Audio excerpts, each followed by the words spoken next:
नमस्कार, मैं student leader खुशबू पाठक। आज जो डोमिसाइल नीति पर मंजूरी मिली है उस पर बात करेंगे। क्या सही है, क्या गलत है, वो भी देखेंगे। सबसे पहले अपने राज्य की मुखिया को मैं धन्यवाद देना चाहूँगी कि आपने पहल तो किया, लेकिन पहल किया सही है। बिहार में जो 35% आरक्षण महिलाओं को मिला हुआ है उसमें ही डोमिसाइल नीति लागू हुआ है कि सिर्फ और सिर्फ बिहार की महिलाएं ही डोमिसाइल नीति का लाभ ले पाए। अब क्या बिहार के जो लड़के हैं उनको कम मिलेगा डोमिसाइल का लाभ? आंदोलन में भी हम लोगों का मांग ये था कि आप बिहार वासियों के लिए 90% आरक्षित कर दीजिए, 95% आरक्षित कर दीजिए, 5%, 10% बाहरियों के लिए छोड़ दीजिए कि वो लोग अपना आकर 5%, 10% पर फाइट करें। लेकिन बिहार सरकार सिर्फ और सिर्फ महिलाओं के लिए ही सीटें आरक्षित की और उन्हीं में डोमिसाइल नीति लागू की। एक पक्ष खुश है, बिहार की महिलाएं कहीं ना कहीं खुश हैं कि चलिए हमको फ़ायदा मिला। एक पक्ष नाखुश है, होना भी चाहिए, क्योंकि आप लोग आंदोलन देखते हैं, लाइव देखते हैं, जो भी अभ्यर्थी हैं, तो आप लोग आंदोलन में देखते हैं कि अगर आंदोलन में किसी की संख्या बेहतर रहती है तो वो होता है बिहार के लड़कों का, कि वो मेहनत कर कर के जाते हैं और बोलते हैं कि हमें डोमिसाइल नीति चाहिए। आप लोगों ने देखा कि डंडा भी खाए और सब कुछ हुआ, और एक उम्मीद में जाते हैं कि डोमिसाइल नीति बिहार में लागू होगा। लेकिन सरकार, जैसा कि आप सभी को पता है, कि सिर्फ और सिर्फ महिलाओं को डोमिसाइल का फ़ायदा अभी दे रही। अब आगे देखते हैं क्या होता है, लेकिन ये गलत है। सरकार को लड़के और लड़कियों दोनों को डोमिसाइल नीति का फ़ायदा देना चाहिए। लेकिन अभी आगे देखा जाए कि बिहार सरकार क्या क्या करती है, क्योंकि आगे विधानसभा का चुनाव है।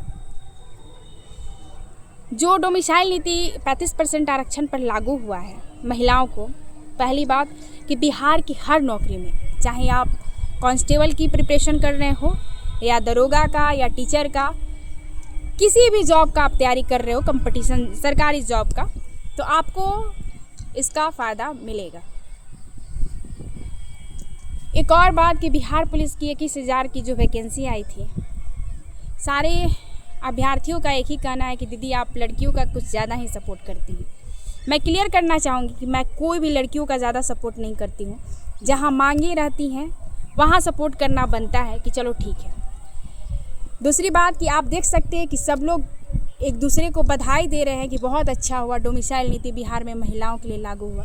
लेकिन मैं फिर भी खुलकर बोलती हूँ, और मुझे खुलकर बोलने की आदत है, कि लागू हुआ है अच्छी बात है, सिर्फ और सिर्फ महिलाओं पर लागू हुआ है। हमारे बिहार के स्टूडेंट जो बॉयज़ अभ्यर्थी हैं उनको भी डोमिसाइल नीति चाहिए, वो बाहर से नहीं आते हैं। एक तो गवर्नमेंट जॉब में आप कंपटीशन देख सकते हो कि कितनी हाई लेवल की कंपटीशन है, और आप बात कर रहे हो सिर्फ और सिर्फ महिलाओं की। आप वोट सिर्फ महिलाओं से लेते हो? नहीं ना, बिहार का हर एक स्टूडेंट वोट देता है। तो फ़ायदा सिर्फ एक पक्ष को ही क्यों होना चाहिए? फ़ायदा देना ही है तो आप दोनों पक्ष को खुशी करो भाई, ठीक है। अब एक और मुद्दा चल रहा था कि आप हाइट के मुद्दे पर जो आंदोलन कर रही थी वो भी बिहार की लड़कियों की ही बात हो रही थी। बात सही है कि बिहार की लड़कियों की ही बात हो रही थी। समय, स्थिति और सब कुछ देखते हुए कि आज के समय में लड़कियों का हाइट कितना हो रहा, उस हिसाब से मैं आंदोलन कर रही हूँ और की थी। दूसरी बात कि आंसर की cut off OMR carbon copy मुद्दा देखिए, आप मुद्दा सुनिए। आज बिहार पुलिस, बिहार दरोगा, मैं दोनों की बातें कर रही हूँ। आंसर की cut off OMR carbon copy, question booklet and running का जो टाइमिंग होता है वो नहीं बताया जाता है।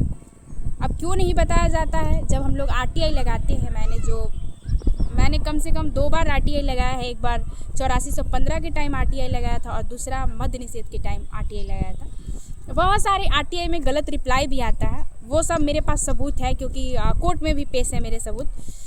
तो इसलिए मैंने बोला कि आप लोग समझिए और बहुत जल्द आप लोग अच्छे से तैयारी करिए। आपके मुद्दे पर बातें होंगी और आंदोलन भी होगा। और 11 जुलाई को मे बी, कंफर्म नहीं, लड़कियों की हाइट की जो बातें हैं फिर से एक बार एक दिन के लिए उठेंगी। उसमें रनिंग का टाइमिंग, आंसर की cut off, OMR carbon copy की भी लेटर में बातों को लिखा जाएगा कि जब हम 5 अगस्त को आंदोलन करें तो पहले से ही आयोग को और सरकार को पता होना चाहिए लेटर में कि इसकी पहले भी इस बात का उल्लेख हो चुका है, तब ये आंदोलन हो रहा है। क्योंकि गलत है, सरकार कहती है और आयोग कहती है कि हम भ्रष्ट नहीं हैं, तो आप भ्रष्ट नहीं हैं तो आंसर की जारी करिए, आप भ्रष्ट नहीं हैं तो क्वेश्चन बुकलेट जारी करिए। आखिर हमें कैसे पता चलेगा कि कौन सा क्वेश्चन मैंने सही किया है, कौन सा क्वेश्चन मैंने गलत किया? आप कट ऑफ जारी करिए, आप रनिंग का टाइमिंग बताइए। जब हम फिजिकल देकर आते हैं तो कन्फ्यूज़न में रहते हैं कि हमने 30 नंबर उठा, 40 नंबर उठा।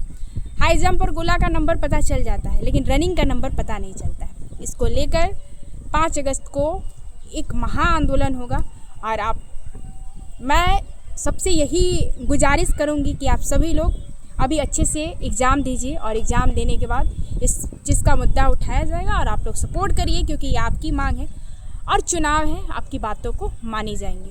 लड़कियों का रहा, लड़कियां आप समझ लीजिए कि आपके लिए तो स्वर्णिम काल चल रहा है। इतिहास के पन्नों में अगर महिलाओं के लिए स्वर्णिम काल लिखा जाएगा तो नीतीश चाचा का नाम उसमें ज़रूर होगा।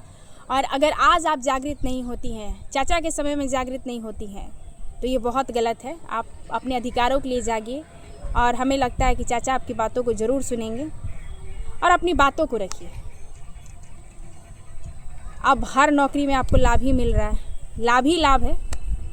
और हम अपने भाइयों से कहेंगे कि खुशबू पाठक किसी एक की नहीं है।